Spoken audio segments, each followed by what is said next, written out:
I genuinely feel that a critic's job is to kind of psychoanalyze the film and by extension the filmmaker. Take an example of Coolie. You really liked the film, and now because you liked it and people didn't like it, it says, oh, you have taken PR or you have taken money. I'll enjoy it. Coolie doesn't mean I think it's a masterpiece. See, I'm a big fan of masala cinema, not so much a fan of mass cinema.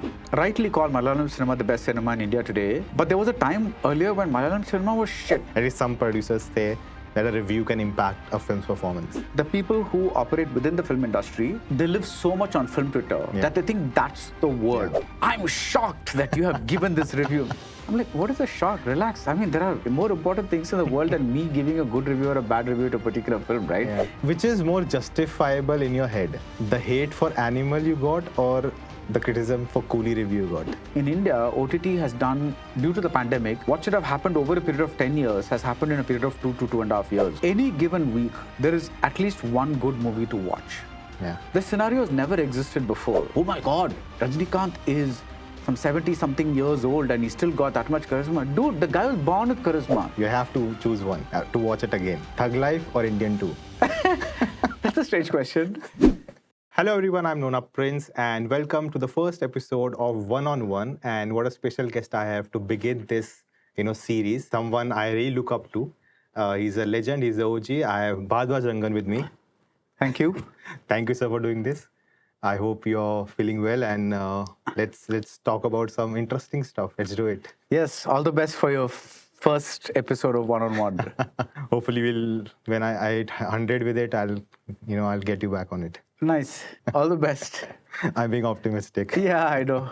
So, sir, not to say that you're very old, but you are a veteran, at least in my eyes. I'm middle-aged. That's fine. You can say that. I have a white beard. I'm not concealing it, so... What's happening today in the industry or the sector of film reviews? It's become so toxic. Like, do you remember the last time it was so toxic? It was never like this. I think there are two things here. I think there are people who like to discuss cinema because they genuinely want to try and understand and like cinema. There are other people who look at it like a business. Yeah. Who know what thumbnails will work and they are very clever. They know that negativity works. And so I don't think it's toxic. I think it's more like a business sense, if you will.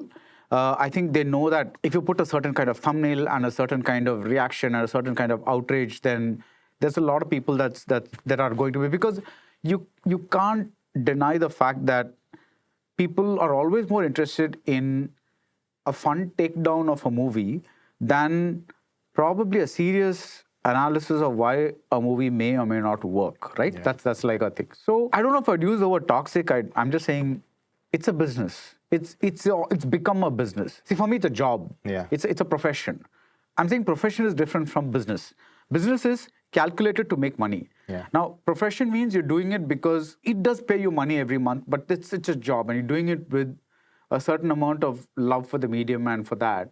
With a business, you're doing things like, always, comparing every film to a Malayalam film or something like that. So because that is the trending narrative of the day, that's when it becomes a business. Yeah. And I think that's what's happening. I don't think it's toxic, but because that business demands that you take a certain negative viewpoint or whatever it is, that's where it becomes what you call toxic. Yeah. With this narrative of paid reviews that even filmmakers, producers are coming out and calling it out that, people are just getting paid to spread negativity, even if it's a valid criticism, and vice versa. So do you think that's like taken it to the next level where the filmmakers are also getting involved into it? See, I don't know because I really don't know. I've heard of people getting paid, but I don't know if that actually happens. I've heard of PR people paying reviewers. Yeah. Or actually, I've heard more of influencers getting paid rather than reviewers. So I really don't know how to answer this question because I don't know if because I've heard that even in terms of there are certain, if like this actor is coming out of the movie, then a rival actor activates their PR to go and pay that reviewer to give a negative review so that this actor's collection gets diminished or whatever it is. But yeah, I don't know. So how do you navigate your way? Because if you take example of Coolie, you really like the film And now, because you liked it and people didn't like it, it says, "Oh, you have taken PR, or you have taken money from." But it. that's okay. I mean, people can say what they want. So like, There's nothing to navigate. I mean, it's like a.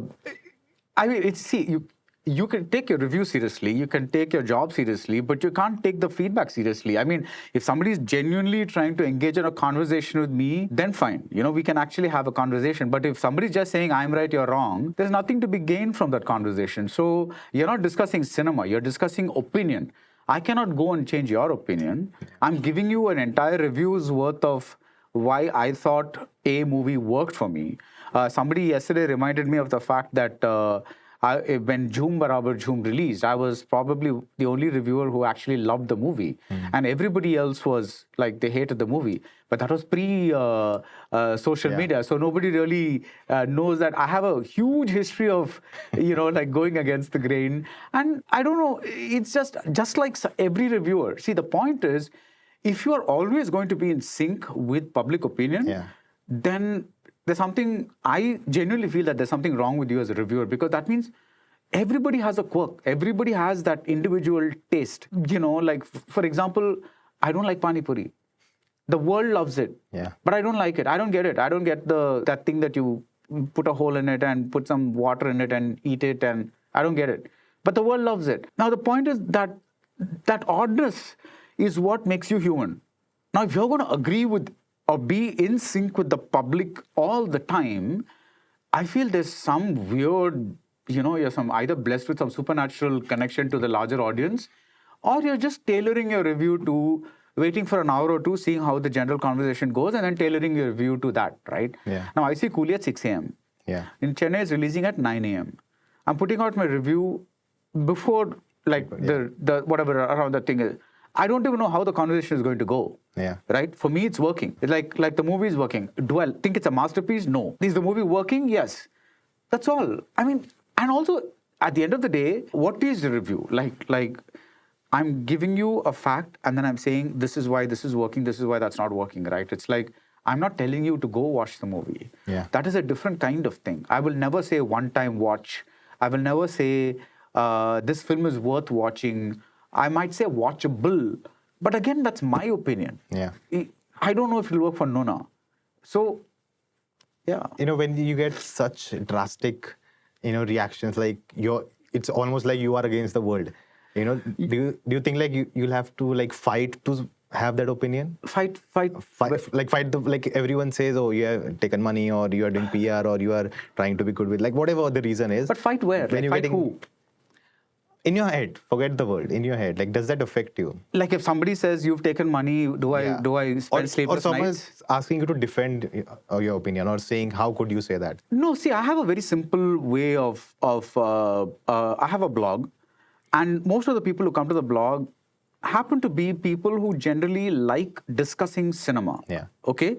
Those are the only people that I generally engage with, and sadly, of late, I've not even had that much time to do that as much. But I don't go out to social media. I do my posts and I come back to I don't look at social media. This strange question that comes to me is like, how do you get so much of work done?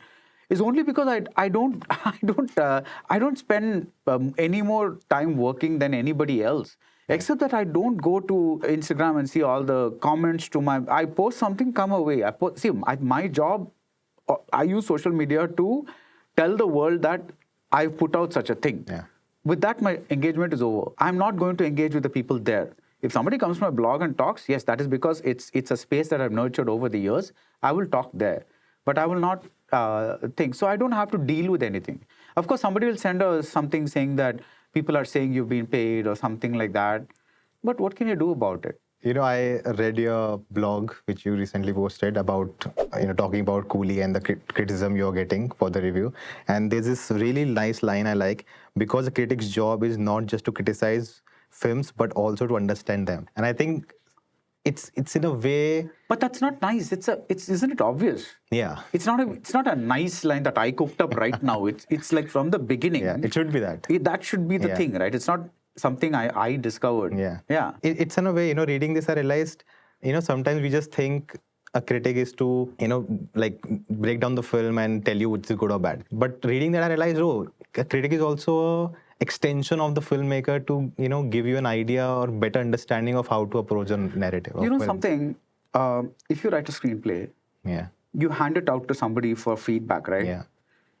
They will be able to get a better understanding of the screenplay than you yourself, because you're so into it that you will not sometimes be able to come out of it. And that is why people hand out screenplays for feedback. Yeah. Right? Now, whether you take all the feedback or not is a different thing. Similarly, I genuinely feel that a critic's job is to kind of psychoanalyze the film and by extension the filmmaker, because every film is in a way autobiographical. Okay, it tells something about the filmmaker, because every choice that you make is a deliberate choice, right? I want the scene loud, I want the scene soft, I want this, I want that, I want this kind of shot. I was watching this there are and people have many kinds of opinions, right? It's like a film has to be rooted, a film has to be raw, a film has to be, if it's good then it should do this, it should do that. But there are no rules. The film's only obligation is to be true to its own world. Yeah. That's all. Within that world, if it's making sense, yeah.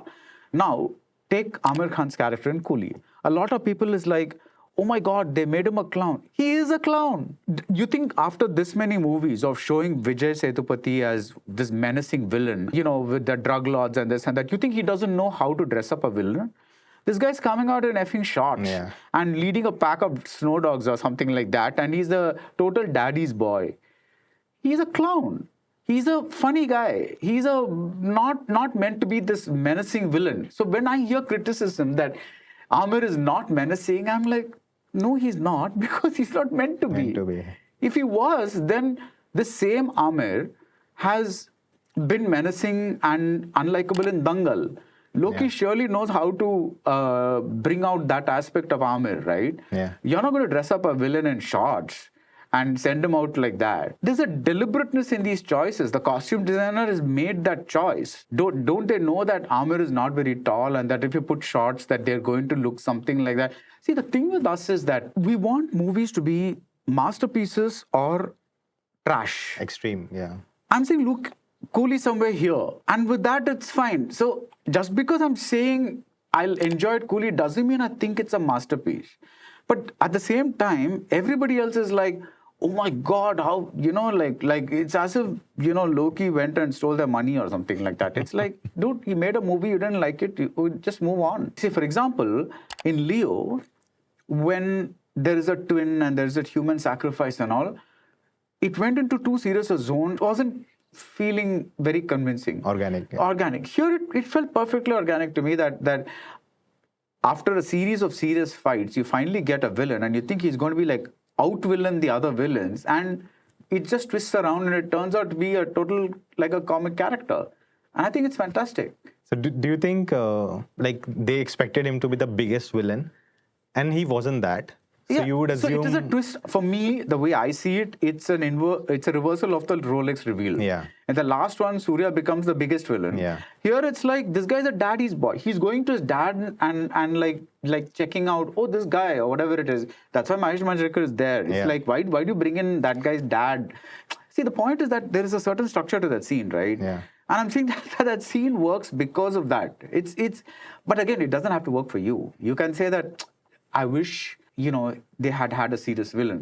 That's a different thing. But to say this is wrong, to say that, he has to be menacing, that means you're imposing your choice on a filmmaker, and that is not your job. You can say, Amir didn't work for me. I wish they'd cast another actor. I wish Loki had not done this comic thing at the end. All that is fine. But to say that is wrong, or to say that Lokesh does not know how to write, that's ridiculous, because he's just written Rolex. So he surely knows how to position, and he's a guy who thinks dark. Yeah. He knows how to do this. So I do not believe that he accidentally made Amir comical or something like that. It cannot be possible. Do you think a lot of this thing around the review, or if you're saying positive or negative, comes from the fact that people think, at least some producers say, that a review can impact a film's performance? Frankly, review cannot do that. What really impacts a film is word of mouth. Yeah. First of all, I am not even a very popular reviewer. I have a niche, and I'm popular in that niche, but I'm not some kind of person whose word goes out to the masses or something like that. And it's always been like that for whatever reason. But it's that. But even if you look at the really popular reviewers, there have been many films which they've dissed and that have gone on to become hits, and there have been films that they've liked and that have gone on to be like not like flops or whatever it is. So the people who operate within the film industry, they live so much on film Twitter that they think that's the word. Yeah. There is a whole world which is like 10x, 100x what of film Twitter is, and who have no clue that such a movie is even coming up that particular day, or because they're busy with their lives. Yeah. Their life is not sitting and watching Twitter and which interview is coming up and which teaser is being released and which song is being dropping or whatever it is. There is a significant population there, but there's also a whole bunch of general viewers who do not know anything about this. So that's the bigger chunk. Yep. And because we exist, and because I remember this having this conversation with a friend, and she was saying that she once went to a meeting, rather a gathering filled with like business people. And she said, those guys had no clue about what was happening in my world or whatever it is. They were like, oh yeah, like vaguely they watch a movie once in some 4 months or something like that. Yeah. They just randomly go to the mall and say, oh, I have some time, let's go to a movie, something. Only people here who are actually tracking every move and with the microscope, and those are the guys who get really affected by all this. But otherwise, last Diwali, I was visiting my hometown and there was this big Singham versus Bhool Bhulaiya thing going on everywhere. And I went there and no one cared. No one Diwali, cared. it's so much work to do. No one cares about who's coming. You have to understand the average person has to work. Yeah. Like their work is not monitoring Twitter and cinema Twitter, film Twitter especially. So yeah. It's kind of, talking about films has become as if you're talking about geopolitics. It's taken so seriously. Yeah. I don't understand the anger that happens when somebody goes against your point of view. I mean, like, what does the need to get angry? You like a film, you don't like a film, leave it and go. That's your opinion, right? You've established it. It's like, what is the need to keep on, like getting angry? And it's such a negative emotion, right? I was reading some of the comments under your video and they were like, how could BR do this? I never expected BR to do this. But why do you read the comments under the video? I was just checking what's going on. That's not real, right? It's like, that's just a bunch of people coming and randomly dumping information. See, I'm grateful they're watching the video, whatever it is, but they're also very film Twitter. They're heated. They're in that moment. They're very invested in this actor versus that actor versus something. And BR said this about this movie, but then that movie he said something else. And no, it's too much of thing to get into. I'm like, why do you even go in your comments? It's like, I don't know. I think for me, there's this Hindi Manasik Santulan, right? It's like, what do you call it? The mental equilibrium. Yeah. If you want that, you cannot go near social media at all. I feel like for me, it's like I would like to respond to them by making a video. So I want to know from which angle they are coming. But then it'll be an endless conversation, because to that video there will be other responses, and then you'll say you need to respond to that, and then to that video there'll be endless conversations. Then you need to respond to that. Where does it end? People who are writing stop. I'm not. Maybe some others are. It's entertainment. It's like a thing. But in my blog, people actually invest. Yeah. They write comments. They give examples. They give something else. They're passionate about cinema. Yeah. I don't even know about constructive. It's like they're really, really invested in cinema, and they really, really care about cinema. So that's at least something which is worth engaging with. The other stuff is opinion. Now, opinion you can read, but how will it help? 50 years of Sholay. I know you love the film. Any memories? Or have you rewatched it again or something? No, the strangest memory I have of Sholay is that of a radio box playing Haan Jab Tak Hai Jaan at home. And I don't know, this memory just randomly exists in my mind. I can't remember when I first watched Sholay because I was like not there when the I'm thinking maybe in the late 80s or something like that. But I knew it was something else. It was, I'm a big fan of masala cinema. Not so much a fan of mass cinema, but masala cinema I'm a big fan of. And this is one of the greatest examples of masala cinema. So I just love the way it's intricately put together with bits from here, bits from there, bits from here, bits from there, all woven together. And, like the balance in the screenplay is incredible. So, Like, I feel like in later films, which we like a lot, the masala films, there is some aspect from Sholay. If you take RRR, the whole, friendship, it's kind of, it reminds you of that in a sense. Maybe not directly, but this is, maybe indirect influence. I guess that's, if I didn't see it as particularly like that, but I just felt like, no, I didn't see it. But yeah, if you saw it, that's, that's a separate discussion. Let's have it later. Yeah. I think we live in nostalgia that our time was better. Today's movies are like, Sholay will never be made. Like, a film would never reach that place. All the best films have already been made. Now what we are seeing is just a replication of all of it. So do you believe that? I do believe that people were freer to make movies exactly the way they wanted because more people went to theaters to watch movies. See, when theaters were the only way to watch movies were different because people went there to watch movies, and when they liked the movie, they would watch it a second time, they would watch it a third time. The minute every other medium came in, whether it is video or whether it is DVD or torrent or whatever it is, the sanctity of movie making and movie watching has come down because anything that you have to stand in line for, you'll stand, if it's a Friday, you'll go on a Tuesday morning at 9 a.m. and stand in line to get a ticket. So you put in so much effort to go to that movie to get a first day ticket or whatever it is, right? That's I've done that. And you kind of look forward to that. Movie making becomes this event. Yeah. Today, movie watching was an event. Now movie watching is like time pass. Yeah. I don't have this, so I'm watching this. If I don't have this, I'll watch something else. I'll watch Netflix. I'll watch my phone. I've downloaded something from Telegram. I'll watch that. So the thing is, once that happens and the movie audience is really reduced, the risk taking naturally becomes less. It's easy to say that, okay, they put a new guy, Gabbar, whatever, this, that, and all that. But the point is, today people come only for stars. Yeah. When was the last time a non-star movie became a blockbuster? Later, Sayyara, I guess. But that's also... So it's, in the hindsight, you're thinking, oh, this worked, that worked, but... Yeah, so the point is that Yash Raj had the thing to take a gamble. Yeah. But they also gambled on War 2 and that didn't do as well as expected. So everything is like, so expensive today.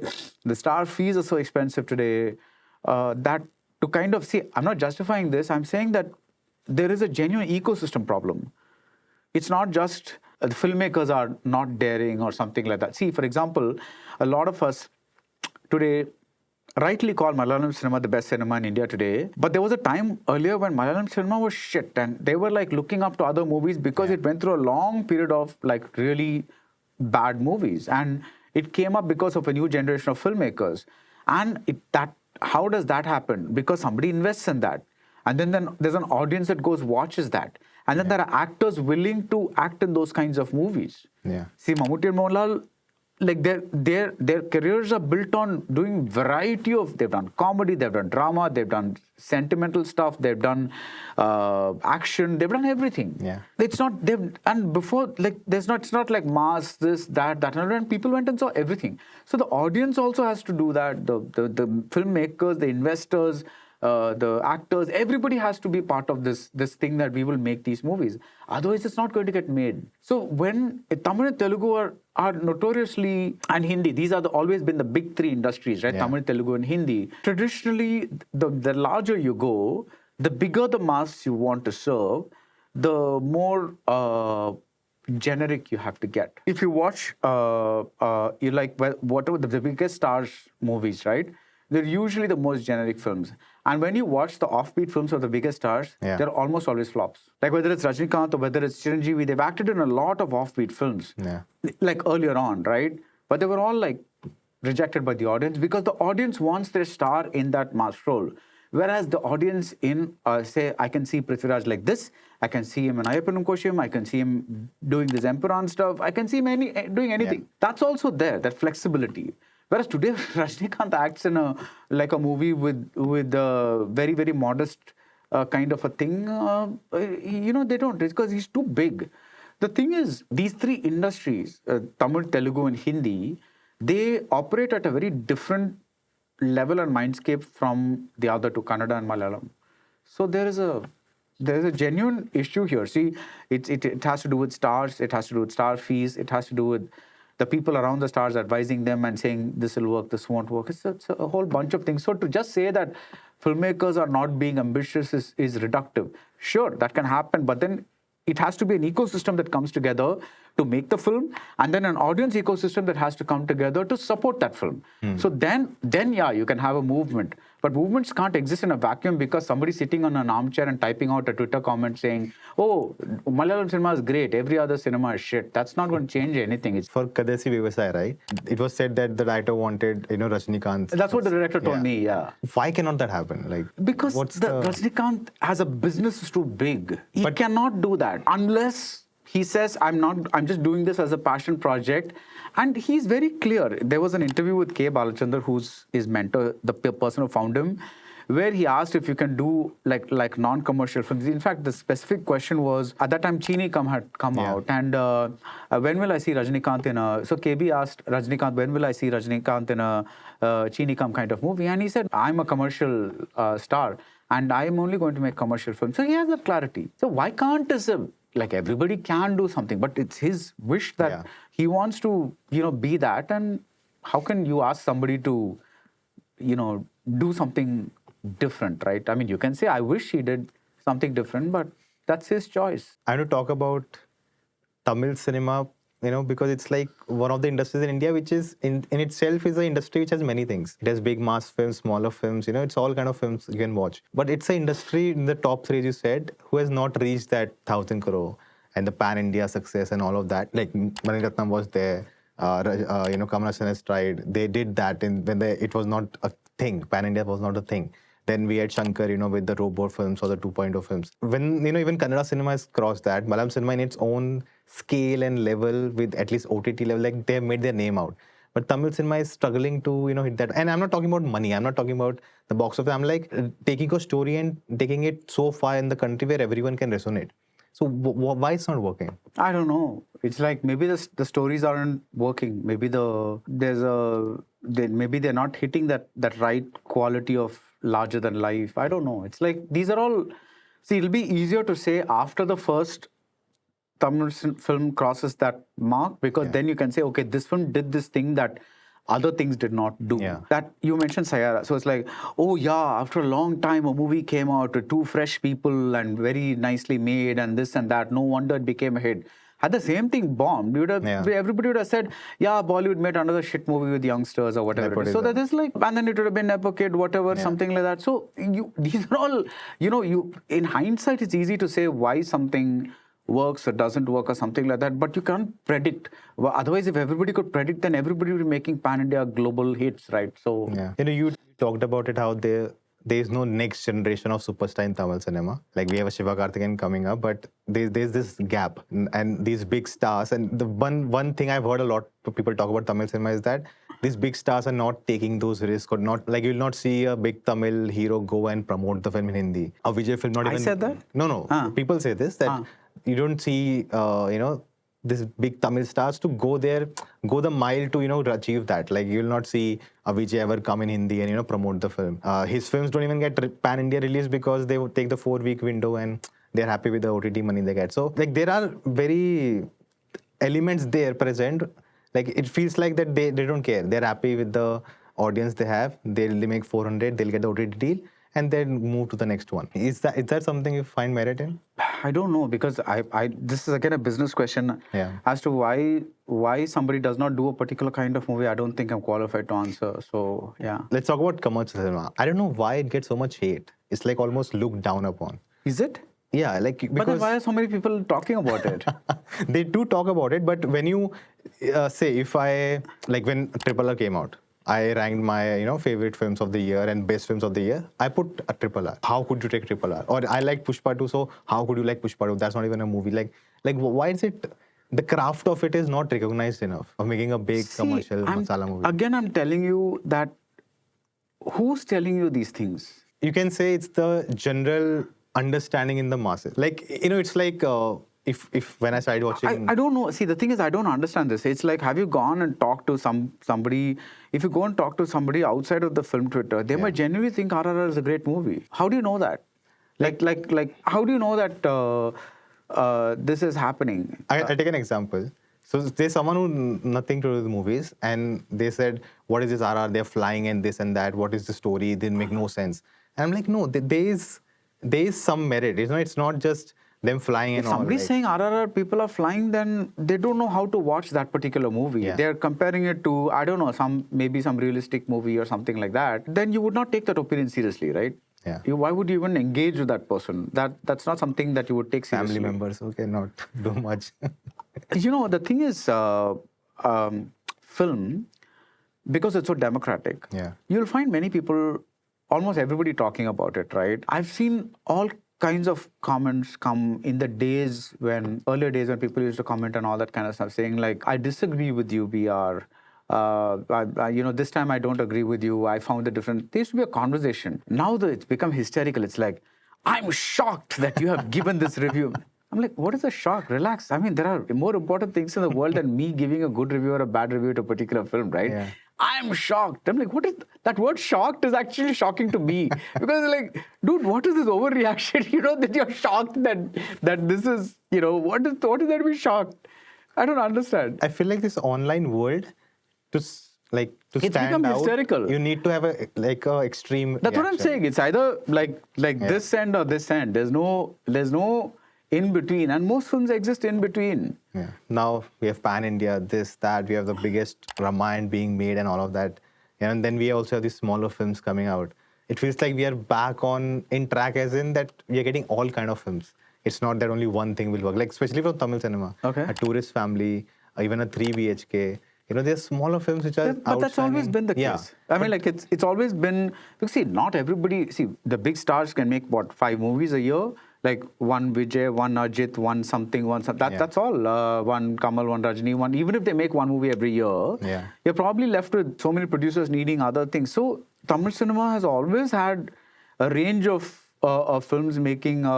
Even in the heyday of when Rajnikanth became superstar and all that kind of stuff, there was always there was this director called Visu who made very, very small, intimate social dramas, which are big hits. It's always been the case. What's your thought about the future of Indian cinema, where we are going? I don't know, because again, I don't like to make these sweeping comments about something that now especially it's become so much about the money, right? But I do think that people are willing to step out mostly only for movies with stars. A Tourist Family is an exception, and is a good exception, but that will probably happen once or twice a year. Yeah. It will not happen more than that, because they feel that I can see it on OTT. And OTT has been a big disruptor that way, because I don't know who mentioned this, but they said that in India, OTT has done, due to the pandemic, what should have happened over a period of 10 years has happened in a period of 2 to 2.5 years. Yeah. The adoption of OTT as a second viewing medium. Ideally, it should have, things like pay-per-view and all in abroad happened over time. Yeah. But because of the pandemic, OTT just became this thing immediately, and people weren't prepared for that. So if you look at the industries being shaky today, it's mainly because they don't know, they were not prepared. They were caught unawares, right? All the industries, they were caught unawares. I know of 2 very big Malayalam films last year that were theatrical, huge hits theatrically, but struggled to sell their rights to OTT. And now, so OTTs have become a big player in deciding what kind of movie will be made, because the thing is, OTT money becomes a big part of the production and all that kind of stuff. So it's a very strange place to be in right now, because like 2015, 16, nobody even knew such a thing like OTT existed. Films were made a certain way, this, that. Now suddenly that has become a huge factor in making films, because it's like, if I make this film, will I be able to strike a deal with an OTT? I know of films that are stuck now simply because they want this price they thought they would get this price, but then they're not getting that price. So OTTs are even deciding release dates of films. Okay. So it's I'm not saying this is good or bad. It is the way it is, right? It's like things just happen the way they do. But I think that shakedown is going to really say how things are going to happen. But that said, when we had the screening of the Ramayan teaser or trailer or whatever it was at Namit Malhotra's house, he said something very interesting. He said, "I'm not looking like of this as an Indian film. I want this dubbed in German, Polish, whatever, Russian, something." So maybe that is the way to go ahead, is to make these certain movies that bring in, that travel worldwide and bring in all this money, so that can be pumped into the smaller films and things like that. I don't know, because like I said, I'm not a business guy, but but I think it's just when you think it's always going to be a bad scenario, I think there's a great advantage, because any given week there is at least one good movie to watch. Yeah. This scenario has never existed before. This was not available earlier because pre-OTT, if I'm in Chennai, maybe 4 Malayalam movies would come per year, which would kind of create a bit of a buzz or whatever it is. It was not very well known. But now, if there's nothing theatrically, I can watch a good movie on OTT. If there's not, and even in theaters, the number of releases that keep coming to every given state or big city at least has increased drastically. So I think if you're open to watching movies from all languages, I think there is enough now. And this scenario did not really exist earlier. And I think that's great, Last question. Last time we talked about on Zoom, we talked about how your journey from print, to online and then on video. And, now there's one more skill that has added, is the interviewing. Now you have been doing it for many years now. So what is that one thing which, when you saw interviews, you thought of it differently, but when you started doing it, you thought, oh, this is something I didn't think of? When I saw interviews, I really thought it was about the research and the questioning, like I'm preparing questions and all that kind of stuff. Yeah. But then you don't realize one thing is, when you're sitting opposite somebody, the conversation could go anywhere. And if you persist with your questions, then you're stuck there. And it's actually very interesting to follow a train of thought that the other person has brought in. I did not know this. I discovered this while interviewing, that sometimes it's just good to chuck your list of questions and then, go impromptu, so to speak. Because those questions are floating around in your head, sure. Yeah. But you don't have to ask them in that particular order or that particular thing or whatever it is. That's a backup. Yeah. If somebody's giving monosyllabic answers, sure, then that's a backup. But if somebody's actually talking well, then you can just go wherever you want. And I've discovered that that's really, at least for me, that works. So the back and forth is exciting, and I think that becomes a little bit unpredictable as well. Yeah, I think that's what I've discovered, because earlier when I read the print interviews, I had this big book of Rolling Stone interviews because I'm a big rock music fan, and they have these incredible interviews with, Jimmy Page and all these great rock people, and the questions are so beautiful and the answers are so beautiful. But then that's also print. Yeah. It's very video is a very different animal. So that's been a very good challenge to take up. And it's also been, I always feel that somebody should reinvent themselves every few years. Otherwise, you become static. I'm not saying, like, this is just my thing, right? I'm not, there's not some big advice or something like that. But I personally feel that, that's necessary. So this opportunity has been a very good thing, yeah. So let's end with a quick rapid fire. Okay. So quick rapid fire with Baradwaj Rangan. So first we'll start with just to clarify, it's not Baradwaj, it's Baradwaj. Baradwaj Rangan. Yes. I'm sorry. That's okay, yeah. I'll keep that. Yeah. So your favorites, okay? So I'll ask you and then you tell me your favorite, okay? First is your favorite Rajni film. There are many. I would say this film in which he acted as a sadist called Avargal. Okay. That's a very favorite film of mine because I thought his character was spectacularly sadistic. It was amazing. Yeah. For that reason, I love the fact that Vijay did that in Goat. Yeah. Because you would never see him like that. Yeah. So just for that reason, I enjoyed it. Yeah. But Yeah. Your favorite Kamal film as an actor? So many, but maybe I'll just top of the mind right now. I'll say Mahanadi. Mahanadi, okay. As a director? Virumandi, undoubtedly. Virumandi is just extraordinary. Yeah. Your favorite Hindi director? Ooh, tough one. On the one side, Anurag Kashyap, and on the other side, I would say Imtiaz Ali. Oh. Yeah. Interesting. Your favorite Tamil actress? Shobha. Okay. Your favorite Malayalam film? You know, when this thing happens, right? And I'm guilty of it myself. When you say favorite, Yeah. you forget that I can have a favorite action film, I can have a favorite comedy Yeah. film, I can have a favorite drama film, I can have a, so it becomes a little difficult. And so the thing is, it's putting somebody on the spot. But I don't know, because I keep talking about this movie all the time, I'll just say again, it's Tuvana Tumpikal. Got it. Yeah. Really, like, I saw it and it's lovely. Your favorite Indian actor and industry? Amitabh Bachchan. Wow. Any favorite of his film? Oh, he's spectacular. So many films, right? But I would say Cliche, Diwar. You enjoyed him in Kalki? I loved him in Kalki. Yeah, yeah. it really it felt was like his fantastic. film. I thought Yeah. he's, and I'm very, very inspired by people like Amitabh Bachchan who have this fantastic work ethic. It's like they get up in the morning. They don't have to, right? They got tons of money. They got it's not money that's driving them. It's the work Passion, ethic. yeah. It's the passion. I'm getting up. I'm going to work. I'm learning my lines. I'm going to do this. I'm going to come back home. This thing, that thing, and it's ageless. People often mistake age to be a deterrent in continuing something. They say, oh my God, Rajnikanth is some 70-something years old and he still got that much charisma. Dude, the guy was born with charisma. It's not going to go away because of a certain age. Yeah. It's like, it's not good. He's like going to shrivel and wrinkle and just fall down. This is not, that thing exists. That's why, he is who he is. Clint Eastwood is some 90 plus and he's still directing movies. Of course. That's not see, the thing is, maybe because in India we have this traditional concept of retirement, at least in the Hindu system of this Vanaprastha, which is like this, you leave all your earthly duties and go off to the forest or something. I think there's a trickle-down effect from that says that, after you finish all your duties, you just pretty much spend your time thinking of God or something like that. Yeah. I'm like, dude, if work is worship, then why should that be such a problem? Your favorite international director? Spielberg. Your favorite Maniratnam film? Kanathil Muthamettal. Okay. Your favorite Marvel film? A superhero film like Ant-Man. Oh, nice. Didn't expect that. Did you like the Superman film? I haven't seen it, unfortunately. Okay. I would like to know your thoughts on that. I'm a big fan of superhero films, but it was very depressing to see them being very cookie cutter. That's what was kind of.